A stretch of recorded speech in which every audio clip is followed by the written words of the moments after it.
eu vou precisar falar de onde eu venho e de onde eu parto para começar a discutir a questão da arquitetura.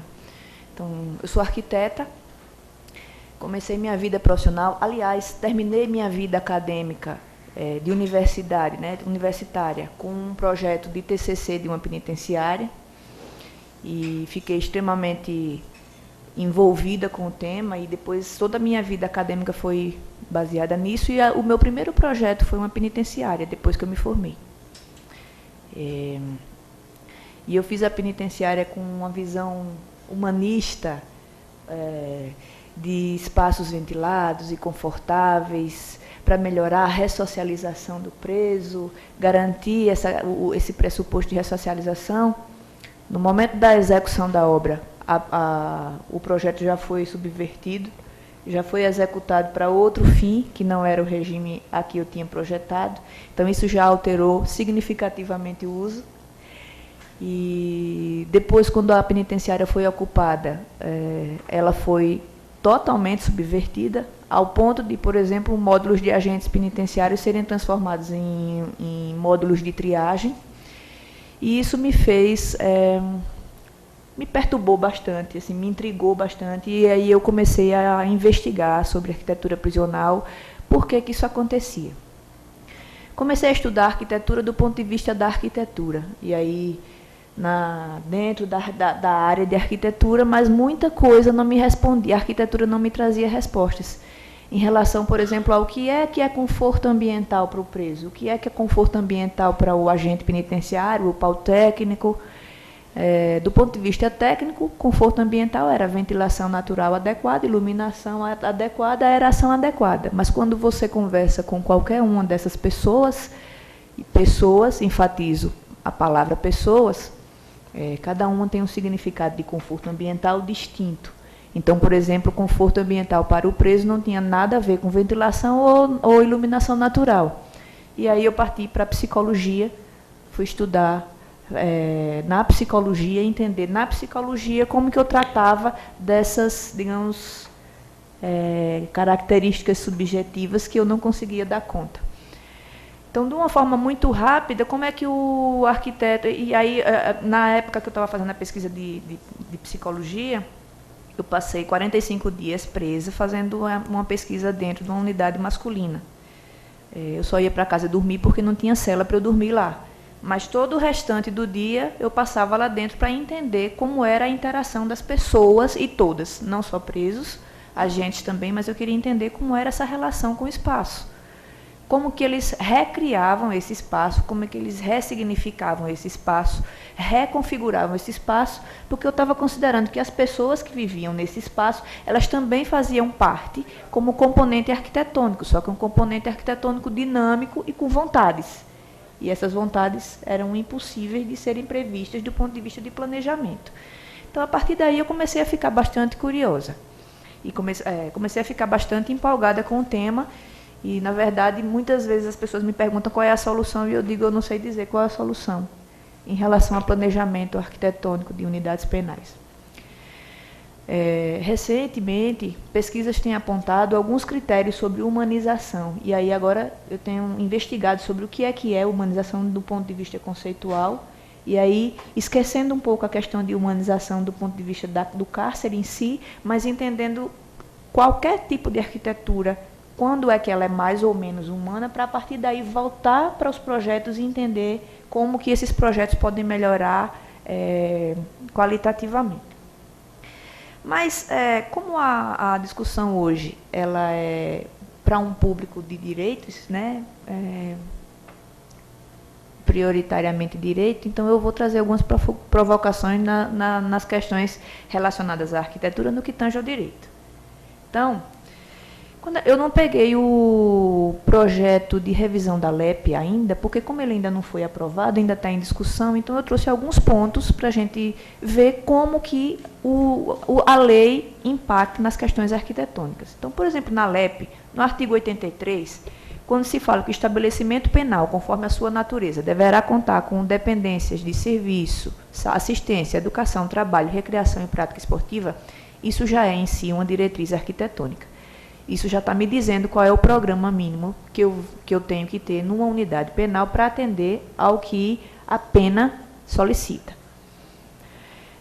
Objetiva. No artigo 84, por exemplo, quando ele fala que o preso provisório ficará separado do condenado por sentença transitada em julgado, eu já estou dizendo que estabelecimentos penais destinados a usuários provisórios ou condenados, eles têm em si diferenças e é por isso que eles estão afastados. Quando o preso, no parágrafo 1º, o preso primário cumprirá a pena em seção distinta daquela reservada para os reincidentes, eu já estou de novo fazendo uma separação espacial, sugerindo uma separação espacial, que seja por módulo, que seja por cela, que seja por qualquer tipo de espaço que permita essa separação, essa fronteira, essa classificação de pessoas. O preso que, ao tempo do fato, era funcionário da administração da justiça, ficará em dependência separada. Então, mais um módulo que se cria para atender a uma classificação de pessoas dentro da unidade. Então, vejam que cada palavrinha que a gente fala em relação à separação, a isolamento, a dimensionamento, na lei, ela em si está impactando diretamente nas questões arquitetônicas. No artigo 88, o condenado será alojado em cela individual que conterá dormitório, aparelho sanitário e lavatório. São requisitos básicos da unidade celular: salubridade do ambiente pela concorrência dos fatores de aeração, insolação e condicionamento térmico adequados à existência humana e área mínima de 6 metros quadrados por preso. Está na lei de execução penal. Aí, legal. Esse foi o artigo que me motivou a estudar arquitetura penitenciária quando eu estava fazendo lá a faculdade ainda. Por que 6 metros quadrados? O que é que faz chegar a esse cálculo, esse dimensionamento de 6 metros quadrados? Eu vou dizer mais na frente por que é. Artigo 89. A penitenciária de mulheres poderá ser dotada de seção para gestante e parturiente e de creche. Outra separação por usuários. Com a finalidade de assistir ao menor desamparado cuja responsável esteja presa. Artigo 90. A penitenciária de homens será construída em local afastado do centro urbano, à distância que não restringe a visitação. Legal, isso é um ponto interessante de se discutir, porque vejam bem, as penitenciárias são construídas fora do perímetro urbano, em local afastado do centro, e para que elas sejam construídas, é necessário que a gente tenha redes de abastecimento, de serviços de abastecimento. É necessário saneamento, distribuição de energia, distribuição de água, pavimentação para acesso, rede de transporte coletivo para as visitas. Então, nós temos abastecimento, serviço público, que induzem a um crescimento da cidade para essa área. Então, se você coloca a penitenciária fora da cidade, mas você abastece de todas essas redes, você está induzindo ao crescimento para este lado da cidade. Por isso que a gente vê penitenciárias dentro da cidade, envolvidas pela cidade, e, na maioria das vezes, os arredores da penitenciária são áreas de grande violência. Por quê? Porque são áreas que são induzidas a um crescimento, entre aspas, desordenado, em que as pessoas que, como são próximas da penitenciária, você não tem uma especulação imobiliária tão alta lá, então os terrenos são mais baratos, as pessoas estão indo para lá, mas, ao mesmo tempo, os criminosos que têm relações com as pessoas que estão dentro da penitenciária, localizada, implantada naquele estabelecimento, têm contatos externos próximos e precisam de proximidade para continuarem atuando. Então, vejam que o artigo 90 em si, ele já traz um problema urbano que nós temos nos deparado hoje. É interessante de frisar que somente o município de São Paulo, que eu conheça, pode ser que eu esteja equivocada, mas até os últimos levantamentos que eu fiz, somente o município de São Paulo é que tem previsão de regulamentação para estabelecimento penal, diretrizes para estabelecimento penal, implantação de estabelecimento penal dentro do município. Fora este, nenhum outro que eu conheça no Brasil. Como se o estabelecimento penal fosse uma caixa preta, um buraco no meio do nada, em que você joga um bocado de nadas e você não precisa se preocupar com ele não vai ter nenhuma relação com a cidade. Muito legal, só que ele tem relação com a cidade, né? E essa relação ela tem sido ignorada. quando a gente fala, como a gente fez, né, professor Alvino, com o Ministério das Cidades, no ano de 2011, em que haveria uma revisão dos planos diretores para atender algumas demandas que surgiram a partir do Estatuto das Cidades, e se solicita que o Ministério das Cidades inclua nas discussões a violência urbana e, em especial, as questões de estabelecimentos penais, o Ministério das Cidades diz que é uma questão extremamente relevante, mas que, infelizmente, para este momento não há interesse de se discutir. Bom, muito interessante. Então, eu vou, só para mostrar para vocês um pouco sobre a questão da lei, como é que a gente precisa discutir interdisciplinarmente. Interdisciplinarmente significa com vários profissionais de várias áreas, porque nós sozinhos não temos, a partir da nossa endogenia, nós não temos como solucionar problemas de tão grande complexidade, como, por exemplo, o sistema prisional. E o caos do sistema prisional, ele tem impactado diretamente, e isso eu afirmo, baseado em várias pesquisas que nós temos desenvolvido e que outras pessoas também têm desenvolvido, o caos do sistema prisional, ele tem impactado diretamente no aumento da violência urbana. Então, como que isso se dá? Nós temos várias variáveis dependentes e independentes que se cruzam e que provocam esse caos em que nós estamos vivendo. Eu preparei uma apresentação mais baseada em imagens para mostrar, ilustrar para vocês o que eu estou falando, tá? Tem menos texto. Eu vou partir da discussão sobre tipologias arquitetônicas de unidades penais. O que é a tipologia? A tipologia é um tipo, é como se fosse um padrão que se repete. Então, eu tenho, por exemplo, o tipo convento, vários conventos que repetem a mesma forma, com um pátio no centro, descoberto, os claustros no lado direito ou no lado esquerdo. Então, você tem uma tipologia convento. Você tem várias tipologias em várias áreas, não só em arquitetura prisional. Então, eu vou partir das discussões tipológicas, da evolução tipológica da arquitetura penal, como que ela se materializa a partir de pensamentos e de políticas que foram, que surgiram no decorrer do tempo, né, no decorrer dos séculos, não só no Brasil, mas vou mostrar no Brasil também. E aí eu quero separar, eu quero explicar a diferença entre tipologia formal e tipologia funcional. Nós temos dois modelos tipológicos, um formal e um funcional. O formal é isso que eu acabei de explicar. Como é que é, do ponto de vista da vista aérea, como é que o estabelecimento se configura. Então, ele é modelo convento, com um pátio central, ele é espinha de peixe, um longo corredor com vários pavilhões interligados, ele é panótico, com uma torre central de vigilância e as celas ou os módulos circundando essa torre. Como é que ele é? Isso é tipologia formal, a forma. Tipologia funcional, como que funciona? No Brasil, nós temos uma tipologia funcional, que é a mesma, ela é geral para todos os estabelecimentos, indiscriminadamente. Quer sejam estabelecimentos para presos provisórios, quer sejam para presos condenados. E o que é que vem primeiro? É a tipologia funcional mesma, que permite que você misture provisórios com condenados e todos os tipos, todos os perfis na mesma unidade, ou é exatamente por você não ter como separar esses perfis que você reproduz o tempo todo uma tipologia única funcional? Não, a gente não sabe.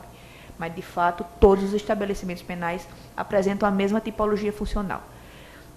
Do ponto de vista da tipologia funcional, nós não conseguimos avançar, porque no Brasil, e aí, entre aspas, enfatizando em negrito e sublinhado, no Brasil nós não temos acesso a informações funcionais de projetos arquitetônicos ou de estabelecimentos penais. Ou porque nós não conseguimos entrevistar os usuários, e aí incluo dentro dessa categoria usuários, não só os presos, mas os agentes penitenciários, os técnicos, a administração, os visitantes, todos são constrangidos a dar informações claras a respeito do funcionamento da unidade penal. Ou porque tem medo, ou porque eles são subversores. Bom, as razões são diversas, mas de fato nós não temos um retrato fiel de como funciona a unidade penal do ponto de vista de entrevistas. Algumas informações são passadas e outras são omitidas. E por isso que eu fui ficar presa lá para poder entender o funcionamento, porque ninguém me falava. Então eu filmava e depois eu fazia a análise dos vídeos, porque ninguém me falava diretamente o que acontecia. A outra coisa é que, com o argumento de manutenção de segurança, precisamos garantir a segurança dos nossos estabelecimentos penais, nenhuma informação funcional de planta, ou de cortes, ou de especificações técnicas é passada. A síndrome do prison break, ela está patente desde muito tempo no Estado brasileiro a respeito da evolução da arquitetura prisional, então nós não conseguimos avançar em relação a entender esse funcionamento, como que de fato ele precisa ser desenvolvido, planejado. O que acontece aqui? O critério o único parâmetro, a ênfase é em segurança.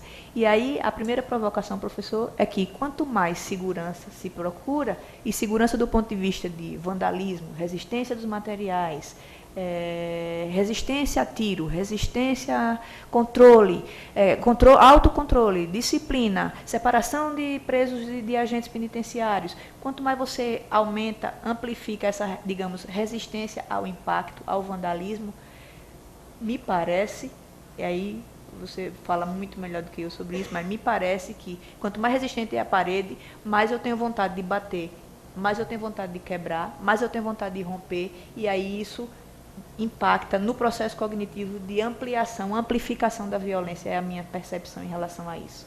Mas eu acho que isso precisa ser melhor pesquisado, né? Mas, enfim.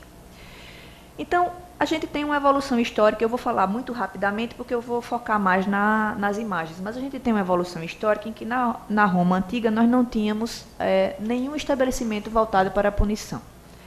E aí, com a crise do sistema feudal, a gente tem algumas questões de, digamos assim, de problemas em relação a crime contra patrimônio, e aí começa a se construir prisões para a exclusão. O interessante é que nessa época as cidades elas eram fortificadas, então quem cometia algum crime era expulso da cidade ou era confinado em alguma caverna, em algum lugar fora da cidade. A cidade era como se fosse a selva. Então, dentro da cidade fortificada por muros, você tinha um conhecimento do que acontecia, da realidade, e a partir do momento em que você transgredia alguma regra ali, você era expulso da cidade e você se localizava, e você ficava à mercê de grupos de banditismo, digamos assim, que ficavam fora da cidade.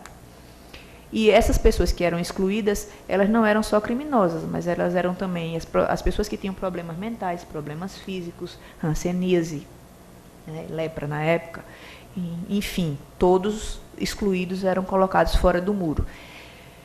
Com o surgimento das prisões, começa a se perceber, e aí John Howard, no século XVIII, ainda pensa na discussão da prisão humanista. E aí a cela individual com 6 metros quadrados aproximadamente surge aí no século XVIII.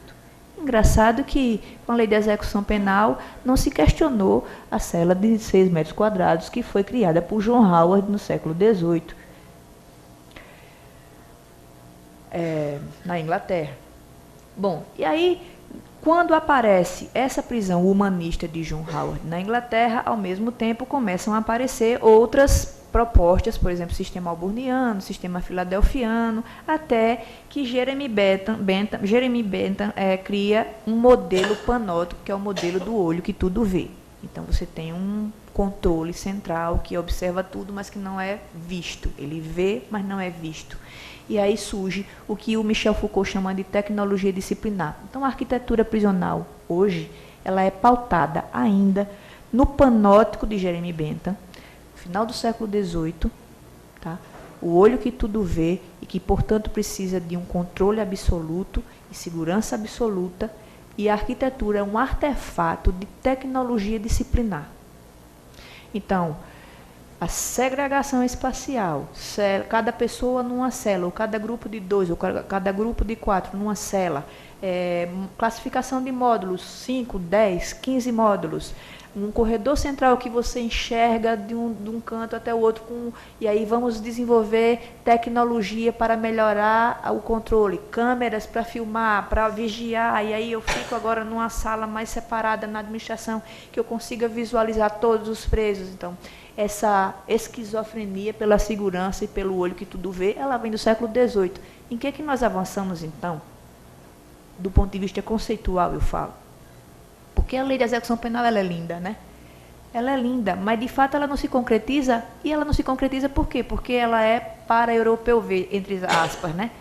De fato você não discute, de fato você não reflete, você só reproduz. E é interessante que, como é que a gente, eu sou professora de arquitetura, como é que a gente faz com os alunos de arquitetura para ensinar eles a projetar? Olha, você vai projetar um shopping center, como é que você faz? Você vai lá no shopping center e você faz um, entre aspas, estudo de repertório. Você vai olhar como é que funciona, você vai fazer as anotações, observar o ambiente, e depois você vai fazer um projeto, entre aspas, você vai reproduzir, porque você ativa a memória, e você reproduz aquele espaço que você já conhece, né? Memorizou, você reproduz o projeto, tentando mexer. Então vamos ser criativos em uma coisa ou outra, mas de uma forma geral você reproduz aquilo que você vê. No caso de penitenciária, quem é o arquiteto que vai para a penitenciária fazer estudo de repertório? Eu respondo, nenhum. Zero. Quem é que, dos arquitetos que projetam penitenciária e que provavelmente estão trabalhando nas secretarias de Estado, tem tempo de refletir sobre o projeto quando o secretário chega e diz assim, a gente tem um recurso lá disponível, a gente tem 15 dias para fazer o projeto? Eu respondo, zero. Então, a gente não tem o hábito ou as condições de refletir sobre a arquitetura prisional. Além do mais, não temos concursos para arquiteto nas secretarias. Então, o arquiteto, no mais das vezes, ele é contratado ou por indicação, ou porque ele já é antigo, ele já sabe fazer projeto mais ou menos, já tem uma experiência na área, então ele fica. Mas, de fato, você não tem concurso, você não tem especialização, você não tem disciplinas na graduação que trabalhem esse tipo de projeto. Então, você não reflete sobre ele. Então, o que é que você faz? Você reproduz. Está explicado porque do século XVIII para cá, pouco se evolui do ponto de vista da arquitetura prisional. Agora, a engenharia tem evoluído, sim, porque os concretos estão cada vez mais resistentes, estão cada vez mais leves para poder garantir uma execução mais rápida, transporte para a gente diminuir o tempo de execução da obra. A engenharia está, sim, avançando, mas a arquitetura não. Bom, com o recorte ali da tecnologia disciplinar, que eu deixo ali bastante evidenciado, você tem algumas outras tentativas, tipo o sistema alburniano em Nova York, que é uma tentativa de humanização, utilizando ou aprimorando a tecnologia disciplinar. Você tem o sistema progressivo em inglês e, ao mesmo tempo, o sistema progressivo holandês, que também trabalham com essa questão de humanização baseada lá no John Howard. E aí você começa a ter aqui soluções tecnológicas de segurança a partir do século XX, com a Declaração Universal dos Direitos Humanos. Então, vamos ter que garantir direitos humanos ao preso, e aí dentro dos direitos humanos entra a salubridade, entra a saúde física e a saúde mental. Então, vamos começar a pensar aqui como que a gente vai garantir a tecnologia disciplinar, que ela seja mais eficiente, que ela puna de fato, mas que a gente possa dizer que ela promove saúde física e mental. Então, vamos trabalhar a especificação técnica de materiais, né? E aí eu faço uma provocação em relação a, bom, beleza, tecnologia de segurança, tecnologia de aprimoramento de segurança, ela está aqui, está avançando. Mas e a tecnologia social para a humanização de segurança? É uma incógnita, né? Como é que isso se materializa? Olha aí, na antiguidade, os módulos penitenciários, eles eram mais ou menos assim. Celas, vocês conseguem perceber aqui? Celas, um pátio, uma área coberta central que podia ser uma circulação ou podia ser uma área de convivência e celas do outro lado. Alguma coisa diferente do que a gente conhece hoje? Na Idade Média, se trabalha com as naves. O mouse não está funcionando. Bom, se trabalha com as naves, e aí se tenta aprimorar, olha aqui o John Howard já trabalhando um pouco com isso aqui. Então vamos começar a trabalhar radialmente para a gente ver, separa as pessoas aqui, então, módulo 1, módulo 2, módulo 3, módulo 4. Aí aqui você tem um grupo de presos que tem perfil X e no mesmo módulo sendo no outro lado celas para um grupo de presos Y. Então você vai classificando, como é que você falou, professor, os cubículozinhos do supermercado. Hã? As gôndolas, pronto. Então você vai aprimorando a tecnologia de gôndolas para você classificar as pessoas e saber onde cada um está. Aí com o panóptico você avança na arquitetura, né? Você coloca uma área central de controle que as pessoas veem e você se utiliza das condições do conforto ambiental para garantir a visualização dos caras, porque não tinha câmera naquela época. Que legal. Você tem celas na periferia do círculo. Aqui. Aqui você tem aberturas. Então, tudo que o preso faz aqui dentro, como ele se movimenta, a contraluz, porque aqui está voltado para a área, né, externa. Então, a luz aqui, ela garante um jogo de sombra e luz, e a pessoa que está aqui no centro consegue ver a movimentação do preso dentro da cela. Isso era o panóptico. Aí, o sistema progressivo começa a andar e coincide com a era industrial, construindo os pavilhões. Então, o que era radial passa a ser, olha aqui, o controle central e os módulos aqui, garantindo de novo a segmentação e o isolamento e a classificação, mas de uma forma mais fácil de ser executada. As pessoas chegavam aqui, você tinha uma modulação rígida, então o mestre de obra marcava tudo no mesmo dimensionamento e ele produzia em larga escala esse espaço.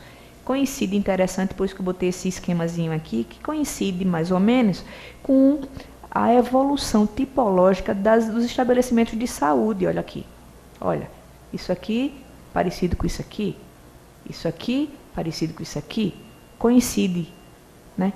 Pavilhões, e na era contemporânea blocos, aí blocos, industrialização, rápida execução, aí na saúde você verticaliza os edifícios, na arquitetura prisional você pré-fabrica as celas. De fato, se vocês conseguem perceber, não há grandes avanços em relação ao que você tem no século XVIII, com a política de humanização, com o conceito de humanização.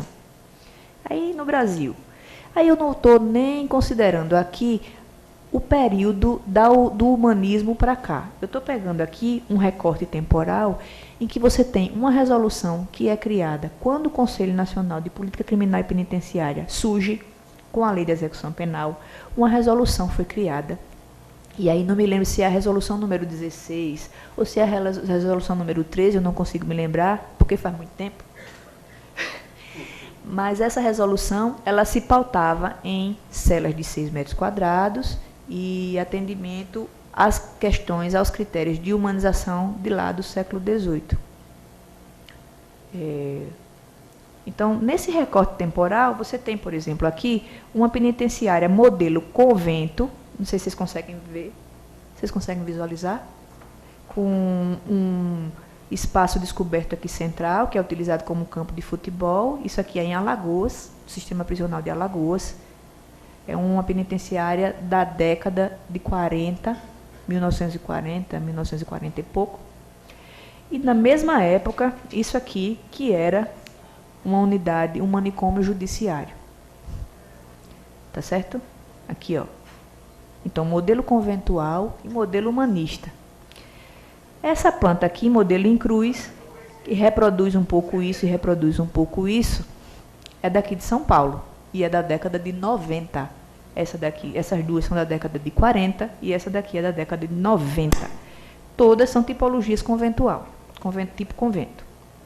Aí você vem aqui, tipologia panóptico. Essa aqui é na Bahia, Lemos de Brito. É da década de 60, 70, mais ou menos.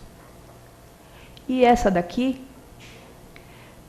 é uma pré-fabricada, já do século XXI, tá? Curitiba. Essa aqui é um modelo americano. O mouse está ruimzinho de mostrar, mas essa daqui é modelo americano. E vejam que ela reproduz o modelo o modelo em cruz de São Paulo da década de 90, reproduz um pouco esse modelo aqui humanista do John Howard do século XVIII, tá certo? Então vejam que a gente tem tido poucos avanços. Aqui, uma tipologia pavilionar que coincide com a era industrial, né? Mas você tem uma espinha de peixe que foi construída em 2001, isso aqui é uma foto da obra ainda, no Paraná. É uma subcategoria do tipo pavilionar, porque você tem pavilhões, só que ela é espinha de peixe porque você tem um grande corredor e você tem pavilhões interligados a esse corredor. O que é que acontece nesse caso?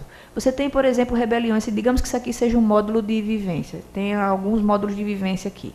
Você tem uma rebelião aqui, você tem uma rebelião aqui, nesse módulo, e esse módulo, ele consegue romper o portão de separação do corredor central. O que acontece é que ele vai, e aí o professor pode explicar melhor esse fenômeno, ele vai contaminando os outros módulos e todo mundo vai derrubando os portões e entrando no corredor.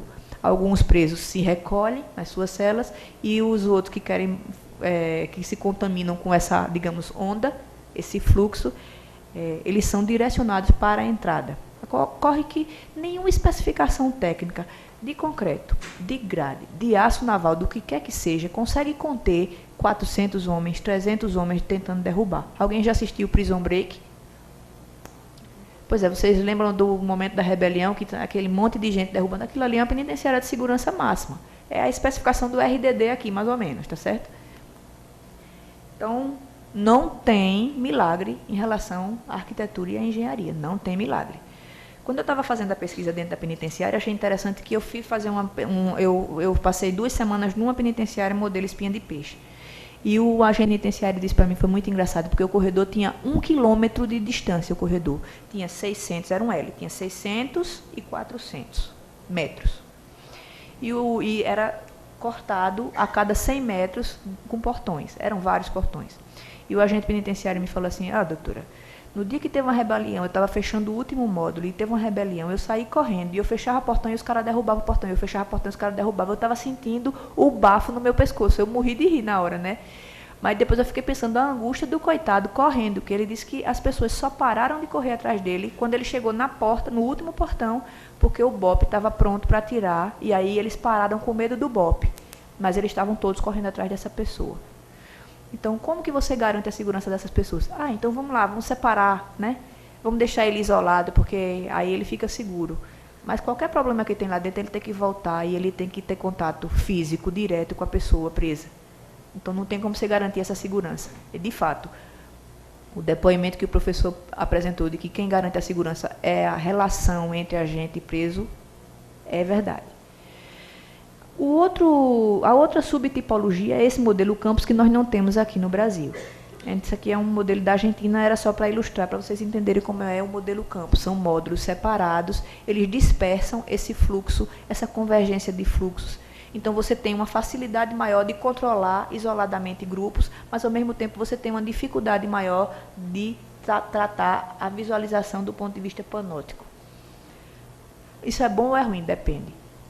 Isso vai depender do tipo de estabelecimento que você está projetando. É por isso que a gente precisa pensar em tipos de estabelecimento, em perfis de usuários, para a gente projetar adequadamente. Então, não dá para você juntar provisório com condenado, não dá para você juntar pessoas que têm alguma psicopatia com pessoas que são ladrões de galinha, por exemplo, não dá para você juntar perfis distintos. Então, você tem que trabalhar, e a arquitetura, se ela é artefato de tecnologia disciplinar, que ela seja tratada como artefato de tecnologia disciplinar, para disciplinar uns, para humanizar outros. E nós temos um modelo, aí em 2005 você tem uma revisão dessa resolução, dessa regulamentação que foi criada lá com a Lei de Execução Penal sobre arquitetura prisional, que é essa resolução 3, e que, de novo, ela repete os preceitos do período humanista ainda, e a cela de 6 metros quadrados ela ainda perdura. E aí, a partir da resolução 3, você tem ainda alguma outra produção arquitetônica utilizando uma nova tipologia, que é a tipologia compacta. Bom, já que a espinha de peixe ela é mais longilínea em relação à projeção do terreno e fica mais distante para os agentes funcionarem, eles correm mais, eles andam mais. Então, vamos compactar tudo, porque fica mais fácil do corpo técnico trabalhar e fica mais fácil de funcionar a penitenciária. Aí você tem, por exemplo, esses centros de ressocialização aqui de São Paulo, não sei quantos são ao todo, eu não consegui acompanhar, mas são muitos, que é um modelo compacto. Ah, mas esse funciona? Parece que funciona, só que o atendimento dele é um atendimento voltado para um público específico, né? Aí você tem a penitenciária federal, que utiliza o RDD, e que também é uma tipologia compacta, mas é uma tipologia compacta com uma visão aí, não de perfil, é de perfil específico também, mas é uma visão de perfil específico de alta periculosidade. O que é alta periculosidade? Não é uma questão interessante de se discutir, né, professor? E você tem, ainda na tipologia compacta, os modelos pré-fabricados, que agora são uma febre no Brasil. É o que há de maior inovação tecnológica na arquitetura prisional. Depois da Resolução 9, em 2011, e essa resolução que o professor Alvido falou na palestra dele, ela foi extremamente polêmica, nós tivemos uma produção arquitetônica que continua mantendo todos esses modelos. Então, vários projetos que foram analisados pelo CNPCP logo quando a resolução saiu, se apresentavam como uma dessas tipologias. Ou era um espinha de peixe, ou era um pavilionar, ou era um compacto. Não havia reflexão conceitual sobre o planejamento do espaço. Essa tipologia aqui, ela acaba se diferenciando, ela é compacta, essa aqui, mas ela acaba se diferenciando porque ela trabalha em duas dimensões, no sentido de elevar a circulação do agente penitenciário. O agente penitenciário sai do térreo e passa para o nível superior. E aí ele controla as portas de entrada e saída das celas por cima. O que é que acontece? O que acontece é que o preso, quando se recusa a sair, ele força o agente a descer. E aí, quando o agente é forçado a descer e entra, é a hora da armadilha. Então, no final das contas, esse tipo de projeto, ele acaba sendo uma armadilha para a segurança, do ponto de vista de segurança que ele se propõe a apresentar, a garantir. O que é que são as inovações tecnológicas na contemporaneidade? São modelos de celas pré-fabricados. Elas têm que garantir estabilidade estrutural, resistência ao fogo, resistência à utilização, estanqueidade, impermeabilidade, higiene, durabilidade, custos, rapidez de produção e de execução da obra, porque a gente tem uma demanda grande de criação de vagas, qualidade, impermeabilidade, resistência a ataques físicos e químicos exteriores com cor integrada. Em nenhum momento se fala em saúde física ou mental. Em nenhum momento se fala em humanização. Nenhuma dessas características de resistência dos materiais traduz em humanização. Aí eu trouxe uma cela pré-fabricada que não é produzida no Brasil para vocês verem que isso corre mundo afora. Isso aqui ainda é na América Latina, em que se tem um foco específico na área de segurança pública. São celas que vêm prontas de caminhão, elas vêm assim, exatamente assim, dentro do caminhão. O caminhão traz, você monta a plataforma no terreno e depois um guindaste levanta a cela do caminhão e vai colocando uma do lado da outra. Tá, tá, tá, tá, tá, tá, tá. Em 6 meses está pronta uma penitenciária para 500 vagas. Então, isso é bom para quem? Uma pergunta. Ainda sobre inovações tecnológicas. Controle, controle, controle, controle. Segurança, controle, controle. Celas do RDD, as penitenciárias federais. Assim, ó. Banho de sol individual, a cela individual, banheiro aqui. Cadê a janela para abertura, para vento, para nada? Você tem um banho de sol isolado, que se ele quiser tomar banho de sol durante o dia, ele pode ficar aí. E o pátio de banho de sol serve só para ele andar um pouquinho, para ele estirar as pernas, porque senão ele vai atrofiar. Inovação, tecnologia de vigilância, tecnologia na área de sistemas hidrossanitários. Por quê? Porque se utiliza o sistema hidrossanitário como lugar para guarda de armas, ou para você quebrar e transformar em entrada ou saída para fugas. Então, vamos o tempo todo nos preocupar com a contenção, com a segurança. Já falava Zimbardo sobre isso, né? O que é que o espaço construído, então, permite produzir? Aí eu trouxe algumas imagens para vocês verem. E essas imagens são da época que eu estava fazendo a pesquisa, em 2009. Isso aqui é Interruptor de luz. A iluminação tinha controle de acendimento na sala de controle, porque, de novo, o controle tinha que estar lá, né, para os agentes penitenciários. E aí os presos subvertem isso, quebram a grade, puxam quebram o policarbonato, puxam uma gambiarra da instalação que está lá e olham e pegam um frasco de desodorante e transformam ele em interruptor de luz. Então você roda a tampinha para um lado, acende a luz, roda a tampinha para o outro lado, apaga a luz. Então você subverte o funcionamento do controle de acendimento da luz. O vaso sanitário dentro do módulo é transformado em fábrica de cachaça, utilizando as instalações hidrossanitárias que foram projetadas para suprir esse ambiente. Então, negocia-se entre eles, uma cela vai ser a fábrica de cachaça, e os moradores desta cela vão utilizar os banheiros de outras celas, porque essa cela não pode ser usada, já que ela está fabricando cachaça. Um outro uso é você arrancar o vaso sanitário e criar uma área de escape a partir da tubulação de esgoto. Então, 11 presos fugiram por esse buraco, né, arrancando o vaso sanitário. Aqui uma outra subversão do controle de iluminação. Aqui, olha só como é, quando termina a construção, como fica um corredor, e quando, depois da ocupação, como é que ele fica, né? Então, você tem uma coautoria de espaços aí. O preso, ele é coautor do espaço que você projeta. Mas ele é coautor do espaço e ele subverte algumas coisas a partir do que você coloca como disponível para que ele subverta. Então, se eu faço uma parede com alta resistência e com vergalhões mais grossos, com bitola mais grossa, porque eu quero garantir a resistência, então eu estou dando ao preso a possibilidade de ele ter armas mais grossas, porque ele vai rasgar a parede e puxar esses filetes de espeto e vai construir não mais espeto, mas qualquer outro tipo de arma que seja com a bitola mais grossa. Então, na verdade, a arquitetura, ela produz ainda mais violência da maneira como ela se configura. E está aqui as armas produzidas a partir do que a arquitetura apresenta. De novo, fogareiro. Isso aqui é um fogareiro que foi produzido a partir da porta de chapa. A porta foi feito um sanduíche de chapa de aço para garantir a segurança, porque se ele quebrasse uma chapa, a outra chapa segurava ele dentro da cela, e aí ele arrancou a lasca da cela e produziu o fogareiro com a resistência de chuveiro, e ele cozinha dentro da cela. E aqui também, ó, instalação de cozinha utilizada para outras coisas que não são a cozinha. Por exemplo, produção de bebida, de cachaça. De uma maneira geral, a tipologia funcional da arquitetura prisional no Brasil, ela segue essa setorização. O setor interno é dedicado à manutenção dos presos, especificamente dos presos e agentes penitenciários. É uma área de maior segurança, com especificação técnica mais resistente, enfim. O setor intermediário é um setor em que as visitas podem, digamos, chegar. É o limite onde a visita chega, onde a pessoa que não faz parte do sistema pode chegar.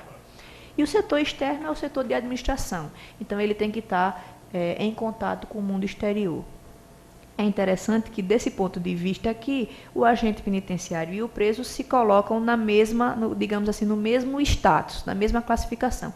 Eles ficam ambos lá dentro, fechados, presos. Então, a partir de agora, vou começar a usar a palavra presos para me referir aos dois, não só ao preso, mas ao agente penitenciário, que também vivencia esse espaço prisional e, por consequência, os efeitos negativos desse espaço.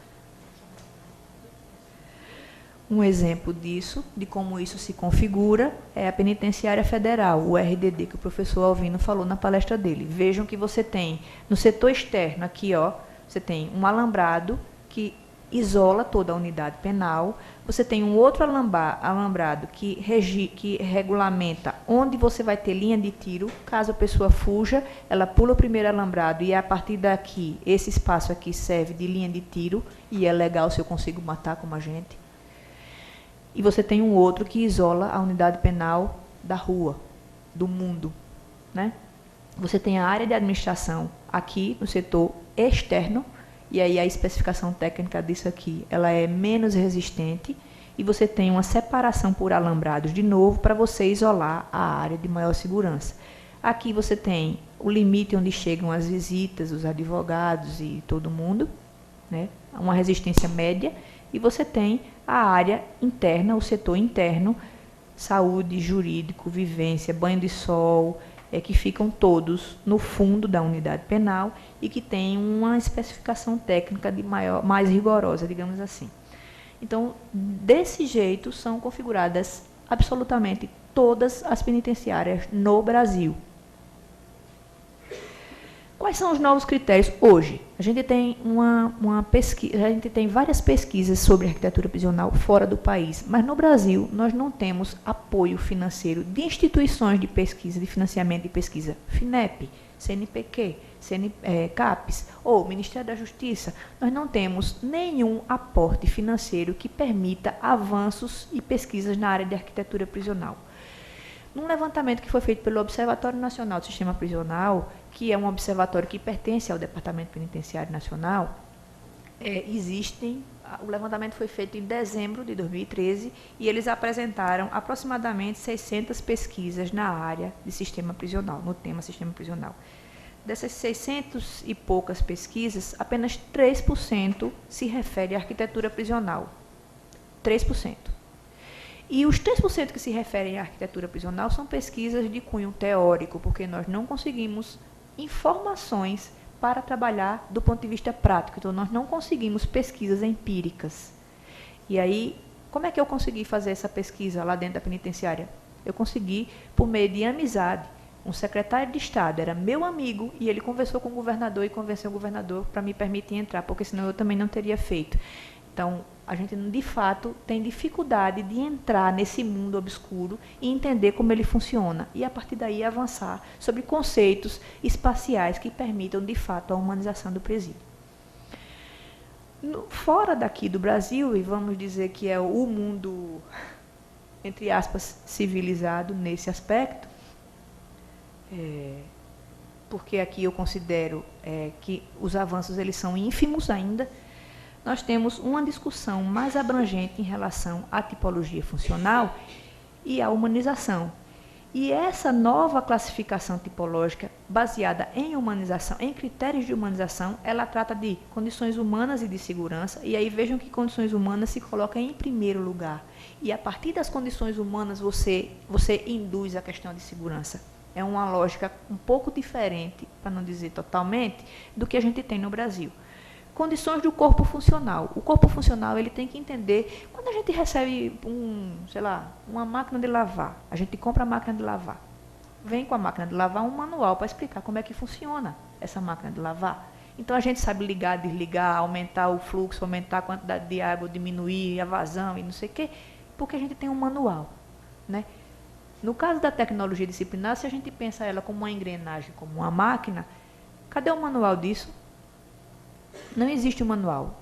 O espaço é posto, a máquina é posta lá e você entre como preso e se vire, e você entre como agente penitenciário e se vire, e você seja qualquer ator que interaja com esse espaço, se vire para entender como é que funciona essa máquina. Então, esse, entre aspas, se vire, é uma outra questão que é discutida nas pesquisas na Europa em relação à humanização dos espaços prisionais. Condições de corpo funcional. E aí condições do ponto de vista da relação desse corpo funcional com o espaço que ele está também habitando.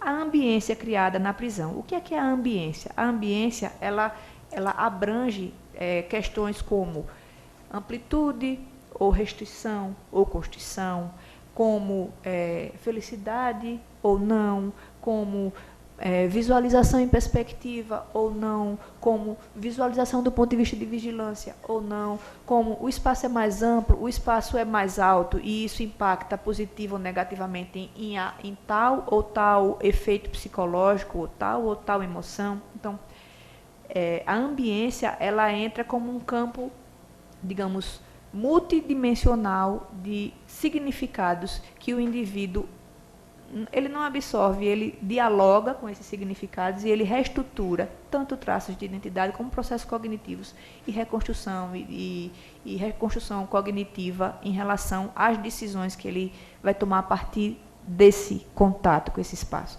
Então, eu vou voltar para o crime, eu não vou voltar para o crime. O espaço está reforçando ou minimizando o meu potencial agressivo, o meu potencial violento, e assim sobre vários outros potenciais que cada um de nós tem dentro da gente.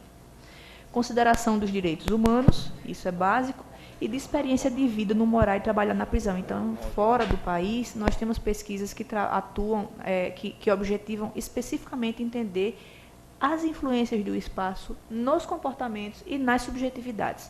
Mas aqui a gente, de fato, não consegue fazer. Porque a segurança, ela é o principal argumento de entrave do conhecimento da realidade prisional. Em síntese, do ponto de vista técnico, o que é que um projeto de unidade penal precisa tratar, precisa enfatizar? A função do estabelecimento penal é de segurança máxima, média ou mínima. Muito embora esse segurança máxima, média ou mínima tenha relação direta com a questão de especificação de materiais, mas não necessariamente com tratamento humanizador. Questão de zoneamento da construção.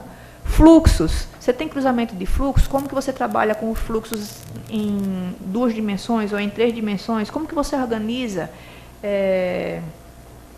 elementos construtivos fixos e flexíveis, prazos e custos e novas tecnologias, características locais, climáticas, culturais, topográficas, etc. Além disso, você tem questões, digamos, entre aspas, de ambiência, porque, entre aspas, subjetivas. Espaço pessoal, percepção visual, hierarquia de apropriação do espaço, historicidade dos indivíduos, etc. Então, eu vou abrir um parêntese para falar um pouquinho sobre espaço pessoal, para que vocês entendam do que é que eu estou falando em termos de aspecto subjetivo. Algumas teorias da ergonomia falam que a gente tem, em torno do nosso corpo, uma fronteira mais ou menos em torno de 60 centímetros. É o espaço que você tem quando você abre a mão, tá? Quando você abre o braço. Ela está menos de 60 centímetros. Ela está menos de 60 centímetros, está invadindo meu espaço pessoal e eu invadindo dela. Então, nós temos como se fossem várias camadas de fronteira e à medida que você tem proximidade com a pessoa, você permite que a pessoa invada. Invada não, que ela se aproxime dessas suas camadas de fronteira. Quando você está num ambiente, digamos, não vou dizer insalubre, mas num ambiente agressivo, num ambiente que você não está se sentindo à vontade, você tende a ampliar essa fronteira de 60 centímetros para um raio um pouco maior. E o seu campo de visão, ele também interfere nessa fronteira. Então, por exemplo, se eu estou de costa aqui para a doutora e eu estou a menos de 60 centímetros dela, isso não necessariamente vai me incomodar. Mas se eu estou de frente para ela e eu estou a menos de 60 centímetros, vai passar a me incomodar porque eu estou numa proximidade muito maior do que eu me sentiria confortável. Aí vocês imaginem uma cela. Bom, então isso é espaço pessoal, tá? Você tem camadas de aproximação que você permite, e dependendo, se você não conhece a pessoa e a pessoa invade sua camada, você se sente ofendido, agredido e você tende a reagir. Vocês imaginam uma cela que tem uma cama de um lado e uma cama do outro, e você tem um espaço entre camas de 80 centímetros. Na hora que os 2 presos se levantam, eles já invadiram o espaço pessoal um do outro, porque eles já estão a menos de 60 centímetros um do outro. No momento, vejam, o momento de levantar. Aí vocês amplifiquem isso para todos os ambientes, todos os espaços que são construídos, de penitenciária, esses contatos entre eles e os agentes, entre os agentes e as famílias, e assim vai. Então você tem camadas que são o tempo todo invadidas e você tem um potencial estímulo à agressividade e à violência única e exclusivamente por uma configuração de camas com espaço insuficiente de circulação. Então, vocês ampliem isso e vocês conseguem, não sei se vocês conseguem ter uma noção de como isso é impactante e como que a gente, de fato, precisa pensar e pré-estabelecer requisitos para pensar nesses espaços de maneira a diminuir esse potencial agressivo. Considerando que nós temos, no mínimo, 4 atores aí dentro, os presos, os agentes penitenciários, os familiares e os técnicos. Aí agora vamos passar para a resolução 9, que é essa resolução que o professor Alvino falou. Essa resolução ela tem dois pressupostos básicos: o conceito global de espaço construído, que envolve segurança, direitos humanos, reintegração social, conforto ambiental, sustentabilidade social, ambiental e financeira e acessibilidade. E o conceito de vaga. Esse conceito de vaga não mais se encerra na cela. Não é você criar celas, quantidade de vagas em si, porque uma vaga que você cria, ela gera automaticamente a necessidade de você criar vagas de banheiro, refeitório, sala de aula, trabalho.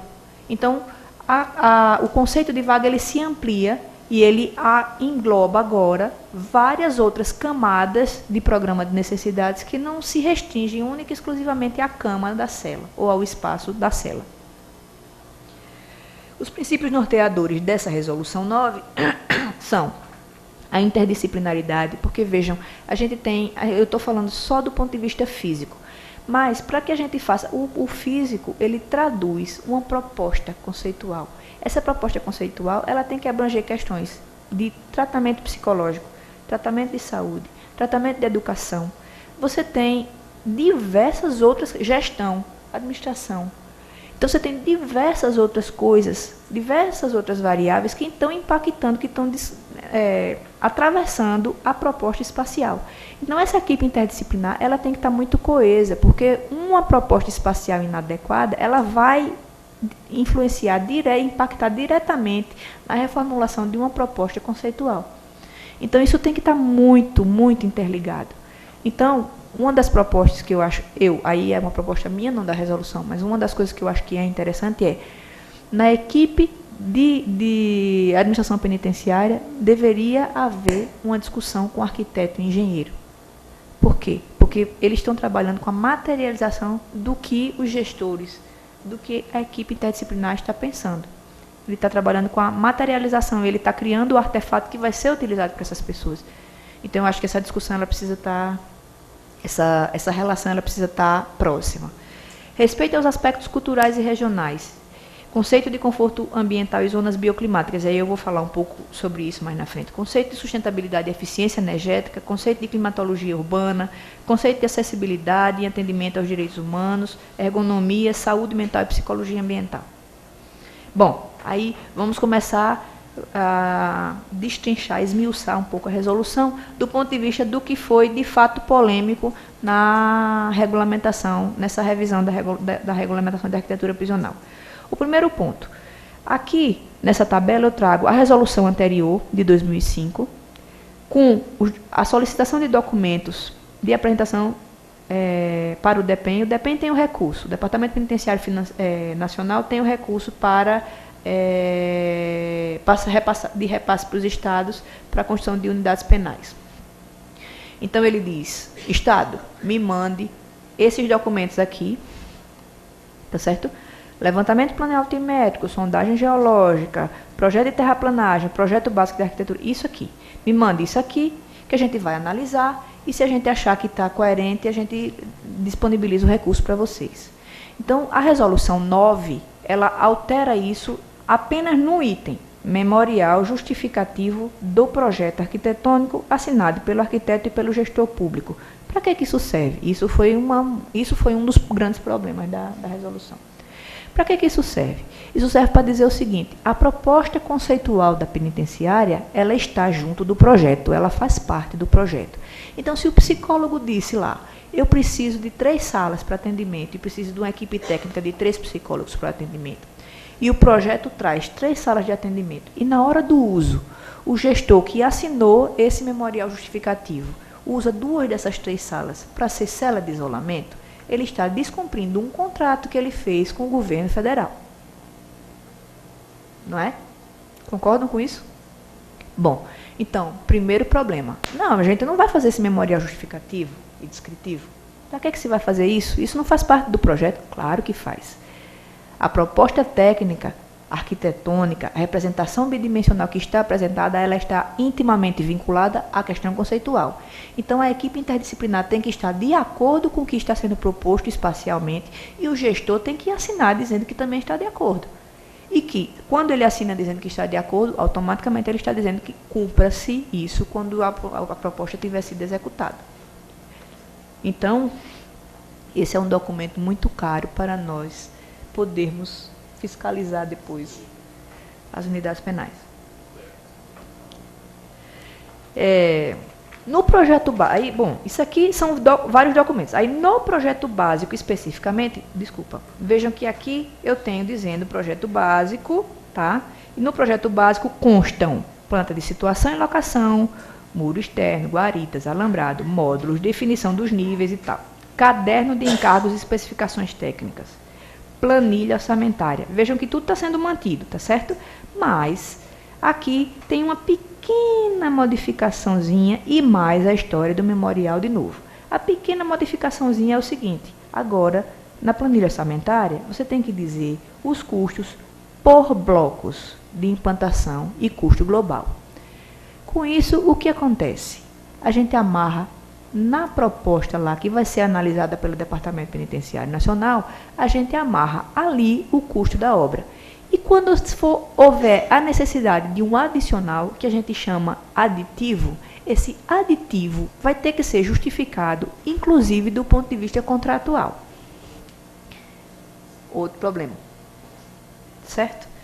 Porque para que se faça isso, não é suficiente que o projeto básico de arquitetura seja feito. O suficiente é que o projeto seja detalhado em várias coisas, em várias questões. Então, vários detalhes construtivos que inicialmente não eram apresentados no Departamento Penitenciário Nacional, agora passam a ser exigidos. Então, essa resolução ela está publicada em novembro de 2011. Aí, muito rapidamente, porque eu estou com pouco tempo, mas enfim, a quantidade de vagas ela impacta no setor interno, tá certo? Aqui é a quantidade de vagas. Então, se a quantidade de vagas aumenta, aumenta-se também a área de setor interno, a área do setor intermediário e a área do setor externo, porque elas vão ser proporcionais à quantidade de vagas que você tem. Nada mais óbvio, mas nunca tinha se pensado sobre isso. O zoneamento geral dos estabelecimentos pela resolução ainda se mantém da forma como a tipologia generalista da arquitetura prisional no Brasil se apresenta hoje. Então, ainda há resquícios da questão da segurança como prioridade. Aí faz sua classificação na resolução por módulo. Então, a penitenciária precisa de guarda externa, agente penitenciário, administração, recepção e revista. O programa básico. A colônia agroindustrial não necessariamente precisa disso, não necessariamente precisa disso. Então, você tem uma classificação com programa básico mínimo geral para o funcionamento de cada tipo de estabelecimento. Obviamente que, dependendo da proposta conceitual da equipe interdisciplinar, o projeto pode ou não excluir determinados programas. Mas isso tem que ser acordado, justificado pelo gestor para a aprovação do projeto e depois tem que ser cumprido. Desse ponto de vista, eu trouxe uma simulação de penitenciárias com programa discriminado pela resolução para 200 vagas, 400 vagas, 600 vagas, 800 vagas. Então, existe essa discriminação de ambiente por ambiente, qual seria a área mínima necessária para atender ao funcionamento da penitenciária.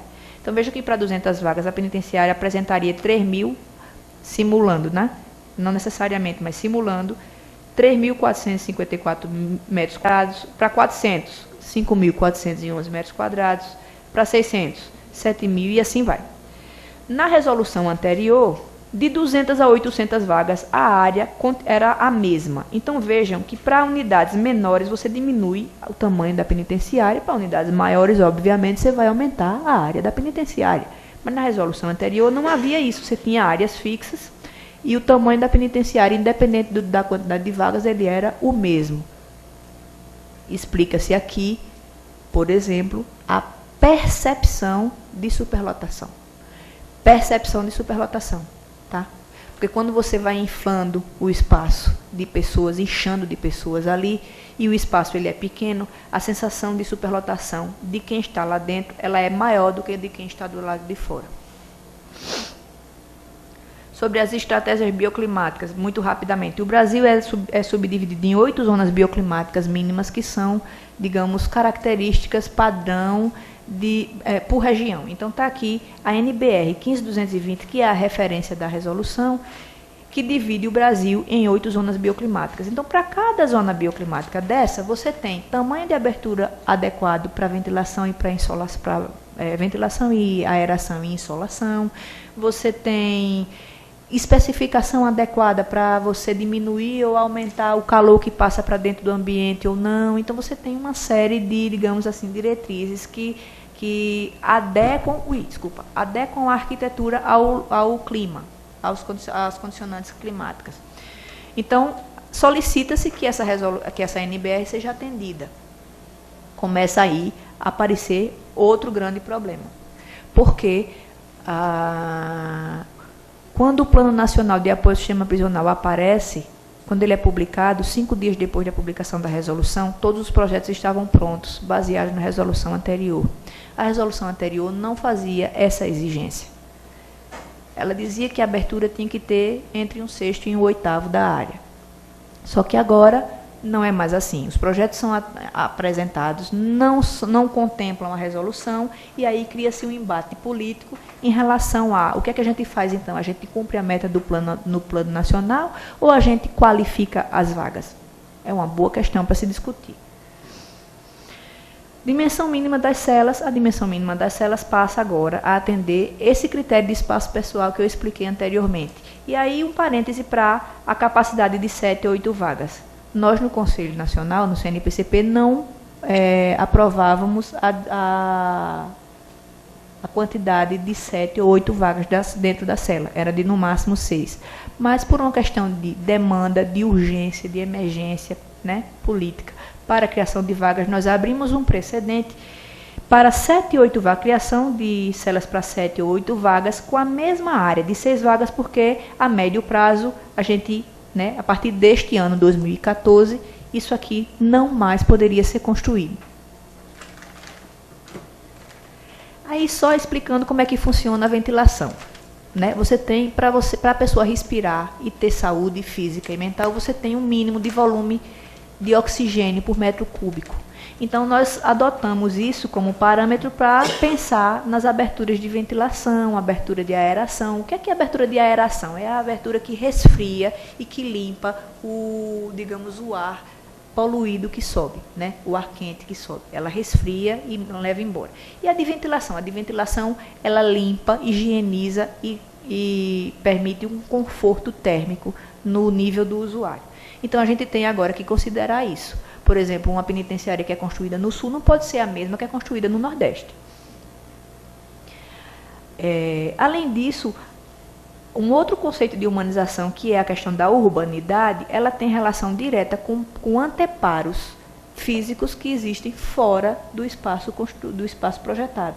Então, se eu, por exemplo, eu tenho uma árvore na frente da janela e o vento vem numa direção a sotavento e a barlavento, a sotavento que vem no sentido árvore e edifício, essa árvore ela é anteparo de ventilação. Se ela tem a vegetação mais baixa na frente do edifício, ela barra a ventilação. Se ela sobe, você tem o tronco, ela permite que a ventilação passe. Você tem uma ventilação que bate e sobe, ela muda de direção e você cria uma zona de pressão negativa aqui. Então, essa zona de pressão negativa aqui, se você tem uma abertura desse lado de cá, eu vou mostrar aqui, se você tem uma abertura desse lado de cá, você permite que a ventilação atravesse o ambiente e limpe com mais eficiência do que se você não tem isso aqui. Se você não tem isso aqui, a ventilação entra aqui, mas ela não tem velocidade, então ela estagna aqui e fica, digamos, contaminada de novo. Então, assim você tem, do ponto de vista técnico, várias soluções adequadas para cada tipo de clima, para cada orientação que você posiciona o edifício. Muros e alambrados. A gente também se preocupa com isso. Quando você tem o muro ou alambrado como um anteparo opaco, você impacta de determinada forma e aí você tem que distanciar mais o edifício para que a ventilação tenha a possibilidade de voltar para o caminho que ela estava, que ela vinha originalmente, para que você consiga ventilar. Então, vejam que são, entre aspas, mecanismos técnicos que precisam ser melhor pensados para a gente garantir a questão da humanização do espaço sem prejuízo da segurança. Aí eu trouxe algumas propostas, muito rapidamente, de um concurso internacional de arquitetura prisional, em que o projeto vencedor foi esse. Eu queria só que vocês observassem a imagem. Do ponto de vista de ventilação ou de humanização, em que isso se materializa, tá? O segundo lugar desse concurso e o terceiro lugar desse concurso são esses. Interessante que a proposta do concurso era uma penitenciária de segurança máxima a ser construída no alto mar, no meio do oceano. Então, está aqui, no meio do oceano, no meio do oceano. As propostas de dimensão honrosa... Aí tem proposta de tudo. Tem para tudo. Tem. Aquela primeira que eu mostrei, que era uma bolha, era a proposta no fundo do mar. Né? E essa daqui, por exemplo, ó, essa daqui, ó, ela emerge, professor. Ela emerge, olha. Ela está subindo aqui, tá vendo? A água está escorrendo e ela aqui em cima, como é que ela fica, tá certo? Ela é submarina. Aquecimento global. Né? Então, para a gente pensar um pouco como materializa determinados conceitos, né? Aí aqui uma tendência internacional, a penitenciária mais humana do mundo. A minha proposta de pós-doutorado é analisar o projeto dessa penitenciária e eu já consegui a aprovação. Então, do ponto de vista de parâmetro, vamos ver qual é a parametrização de humanização que eles adotam para dizer que isso é humano. Porque, de fato, o resultado é que você tem só 20% de reincidência. Algumas imagens do interior mostrando urbanidade, do lado de fora com captação. Isso aqui é captação de energia solar. Então, a captação de energia solar durante o dia para você economizar, trabalhar a eficiência energética, desempenho da eficiência energética. A cela está aqui sem grade, sem ferro, sem nada disso.